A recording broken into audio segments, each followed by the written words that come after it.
நெடுஞ்சாலைகள் மற்றும் சிறு துறைமுகங்கள் துறை சார்பில் நூல்களானது வெளியிடப்படுகிறது.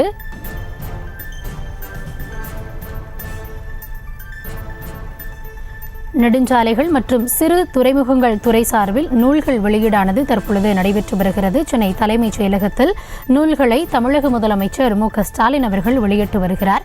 அது தொடர்பான காட்சிகளையும் நாம் தற்பொழுது பார்த்து வருகிறோம்.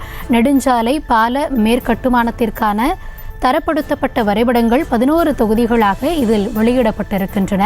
அது குறித்தான அந்த காட்சிகள். Standard plans for highway bridges என்ற பெயரில் இந்த நூல் வெளியீடானது தற்பொழுது நடந்து வருகிறது. அது குறித்த காட்சிகளை நாம் தற்பொழுது பார்த்து கொண்டிருக்கிறோம். சென்னை தலைமைச் செயலகத்தில் நடைபெறக்கூடிய இந்த நிகழ்ச்சியில் தமிழக முதலமைச்சர் மு.க.ஸ்டாலின் அவர்கள் இந்த நூல்களை வெளியிட்டு வருகிறார். விவரங்களோடு மீண்டும் இணைகிறார் எம்முடைய செய்தியாளர் பாரி கார்த்திக். வணக்கம் பாரி கார்த்திக். சென்னை தலைமைச் செயலகத்தில் அடுத்த நிகழ்வாக நூல்கள் வெளியிடும் அந்த நிகழ்ச்சியானது நடைபெற்று வருகிறது. இது குறித்த விரிவான விவரம் என்ன?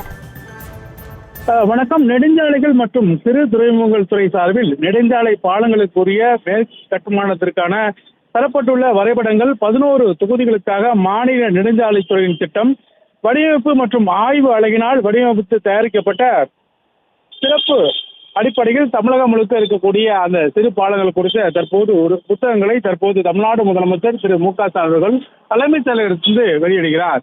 குறிப்பாக தமிழகம் முழுக்க இருக்கக்கூடிய நெடுஞ்சாலைகள் மற்றும் பாலங்கள் மற்றும் சிறிய துறைமுகங்கள் என 11 தொகுதிகளாக மாநில நெடுஞ்சாலைத்துறையின் திட்டம் உருவாக்கி இருக்கிறது.